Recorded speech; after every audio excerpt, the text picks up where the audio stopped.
The Holy Gospel of our Lord Jesus Christ according to Matthew. Glory to you, Lord Christ.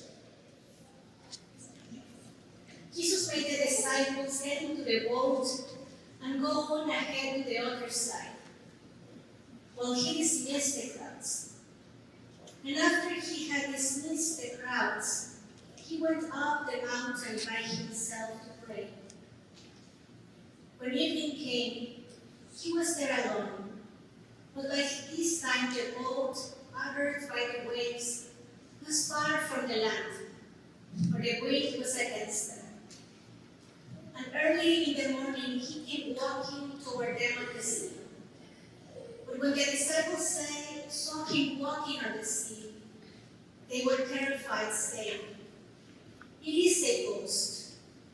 And they cried out in fear. But immediately Jesus spoke to them and said, "Take heart, it is I. Do not be afraid." Peter answered him, "Lord, if it is you, command me to come to you on the water." He said, "Come." So Peter got out of the boat, started walking on the water, and came toward Jesus. But when he noticed the strong wind, he became frightened, and beginning to sink, he cried out, "Lord, save me." Jesus immediately reached out his hand and caught him, saying to him, "You of little faith, why did you doubt?" When they got into the boat, the wind ceased, and those in the boat worshipped him, saying, "Truly you are the Son of God." The Gospel of the Lord. Praise to you, O Christ.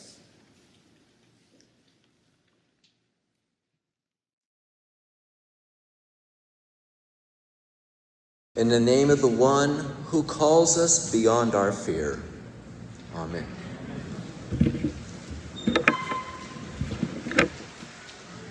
The Old Testament story is one of my favorites, and I looked back to see when was the last time I preached on that particular passage, and it was about 17 years ago. And I will never forget. Well, a little context. Those who were here pre-COVID might remember that we had not yet replaced the glass in the back of the church. And the 1960s untempered glass had gotten loose in the mullions. And when we had wind, it might hit so ferociously it sounded like a gunshot. So I'm preaching, and we get to the part where there is earthquake and fire and no voice of God, and Elijah is frustrated.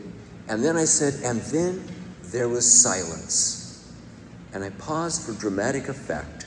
The wind hit the glass, and a lady in the back, when it popped, screamed, "Oh my God!" And the sermon was largely over. The glass has been fixed. I will make it all the way through today. Picture the scene. The boat is already battered by the waves. The wind is against it, and it is the darkest part of the night. The disciples are exhausted, afraid, straining at the oars. When Jesus finally comes to them, striding across the chaos that they can't control, and they don't recognize him, they scream in fear and yell, "It's a ghost!" And in that moment, the threat is real, but the deeper danger is misrecognition. They mistake salvation for danger and presence for threat. Something similar is happening in our reading from 1 Kings. Elijah has performed public miracles, confronted kings, and called down fire, but now he's alone, hunted and burned out. He flees to a cave, and the world outside erupts. Wind that shatters rocks, earthquakes, and fire. It looks like everything is breaking apart. Yet the text insists The Lord was not in the wind, not in the earthquake, not in the fire. God comes instead in what one translation calls the sound of sheer silence. And in that quiet, Elijah hears his name, his story questioned, and his vocation renewed. These two stories are not escape fantasies. They are not given so we can turn every storm or political crisis into proof that the whole thing is about to end. And we just need to hold on until we've received divine rescue. They are given to teach us what the holy is like, what we are like, and what faith looks like in the middle of real, ongoing trouble. In Matthew, Jesus does not stand on the shore and shout instructions. He comes into the storm. His first words are not, "Here's how we're going to fix this," but "Be not afraid." He then invites Peter into a risky relational act of trust. Come. Notice the waves do not stop when Peter steps out. Faith was not the elimination of danger, but movement toward Jesus. Movement toward Jesus in the midst of all of it. Peter walks, then sinks when his attention shifts from the one who called him to the wind that threatened him.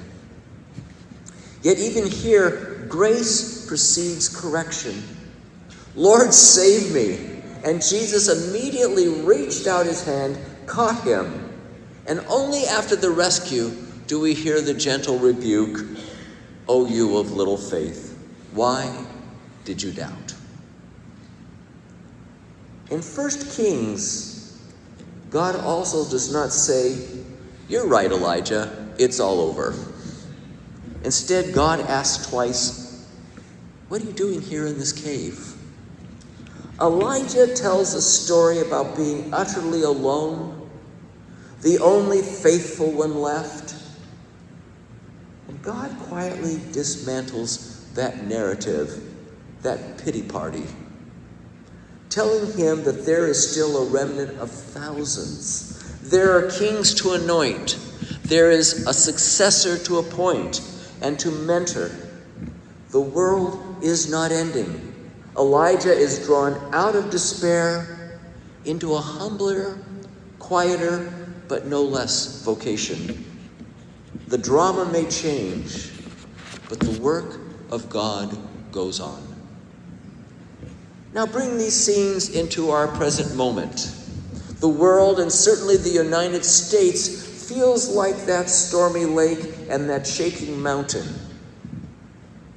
Climate disruption, war and displacement, political polarization, racial tension, economic anxiety, the loneliness and mental health crisis.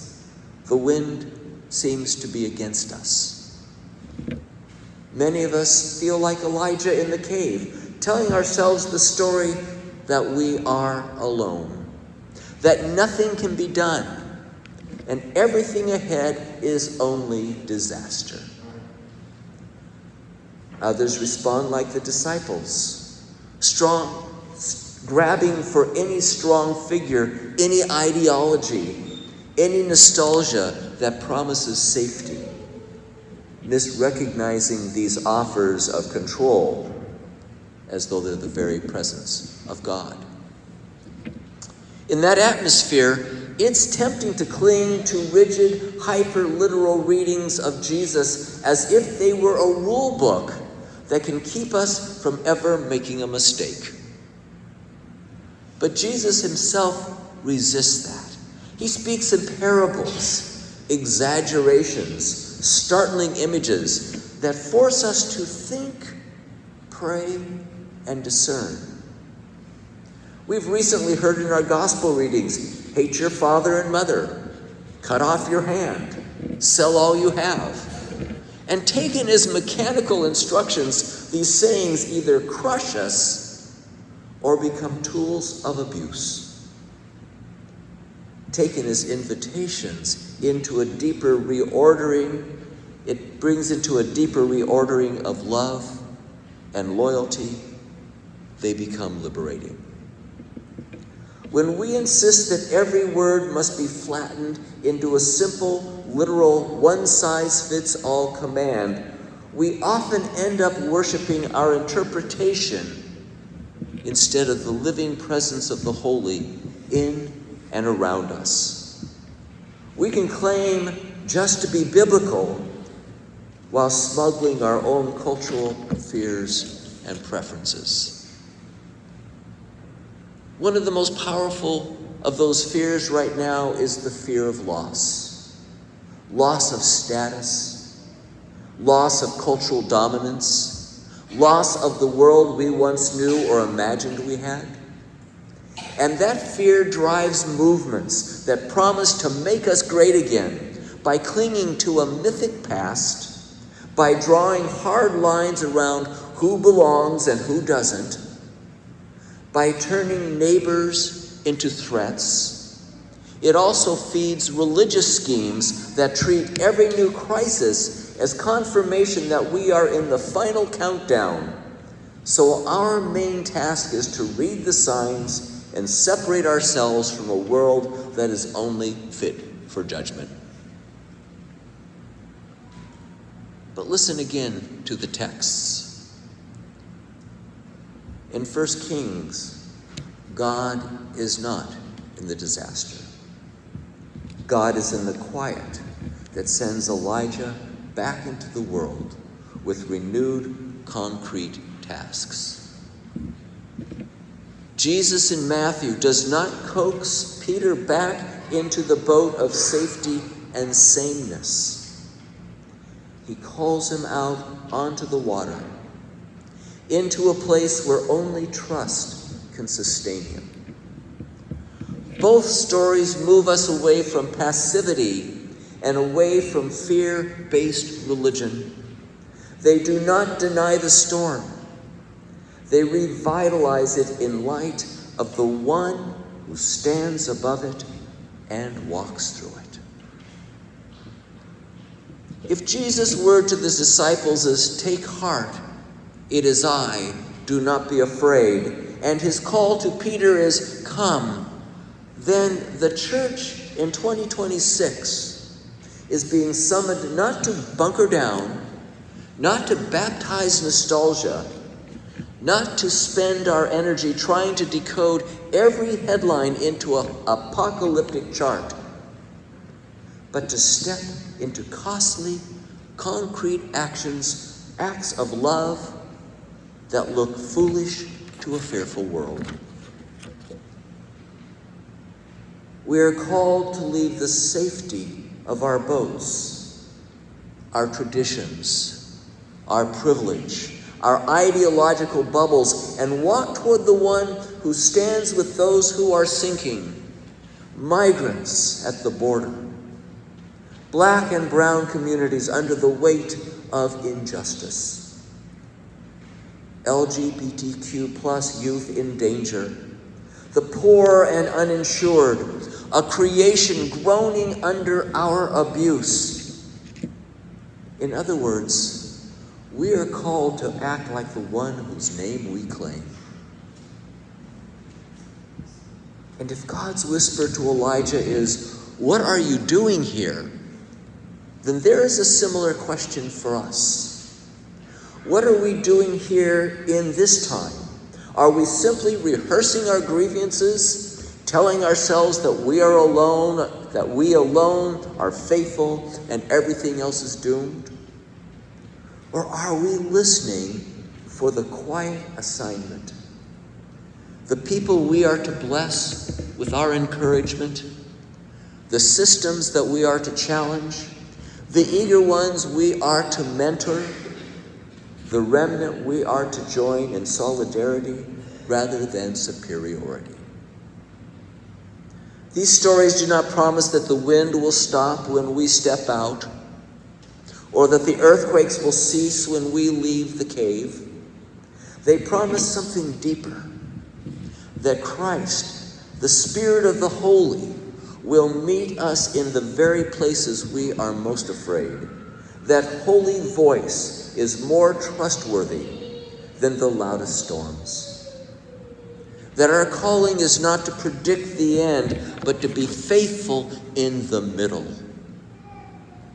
So the invitation of today's readings in Matthew and 1 Kings, read together in our moment. This is what it says: refuse to let fear be your interpreter. Refuse to make chaos your compass. Don't mistake the noise of the storm or the noise of political slogans for the voice of God.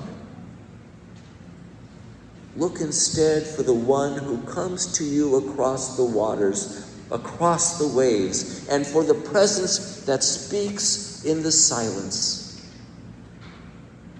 Listen for the same words spoken to every generation. Do not be afraid. And go. Step out of the boat. Step out of the cave. The storm is real, but it is not the last word. This is not the end of the story, but the middle. And we are called to hear the voice of the holy, sometimes in the silence, and sometimes in the midst of the storm. The voice that calls us to courageous action and to not be afraid.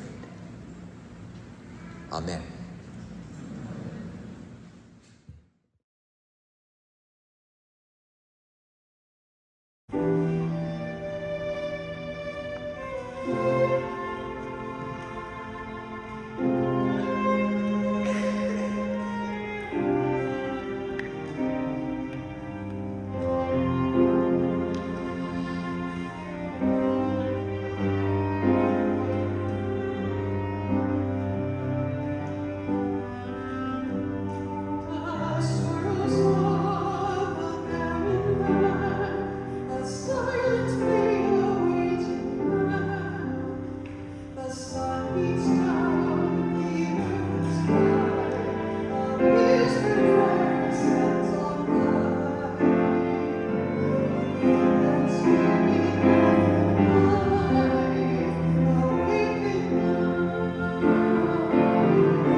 Tapestry